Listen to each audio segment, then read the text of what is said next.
আজকে একটি মর্মান্তিক ঘটনা ঘটে। ভিডিওটিতে দেখতে পাচ্ছেন একজন ইমাম সাহেবকে কিভাবে পুলিশে পেটাচ্ছে।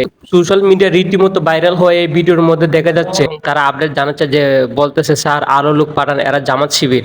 উনি আসলে মসজিদের ইমাম, উনাকে এভাবে পেটানো হচ্ছে, এটা কোনোভাবে ঠিক হয়নি এবং এটা প্রতিবাদ করা আমাদের ইমানদের দায়িত্ব এবং সবাই এটা শেয়ার করে প্রতিবাদ করতে পারেন। তাই এই ভিডিওটি প্রচুর শেয়ার করুন, ভিডিওটি সম্পূর্ণ দেখুন এবং আপনারা কি কমেন্টে মতামত করে লেখেন এবং ভিডিওটি প্রচুর পরিমাণে শেয়ার করুন এবং ইমাম সাহেবের মুখ থেকে সম্পূর্ণ ঘটনা শুনুন। আমি কিছু করতে যাইনি, আমি নামাজ পড়াই, আমি ইমাম সাহেব নামাজ পড়াইতে গেছিলাম, শুধু শুধু পুলিশ গায়ে হাত মারছে। আমি এই যে পান্থপথ, আমাকে শুধু শুধু মারছে। আমি আসতেছিলাম, শুধু শুধু শুধু শুধু মারছে। কেন মারলো? এখন তো ওনারাই স্বৈরাচার, এখন ওনাদের বিরুদ্ধে যুদ্ধ ঘোষণা হবে। পুলিশ এখনো সেরকমই করতেছে। কেন পুলিশ এরকম করতেছে? এটা হলো আমাদের।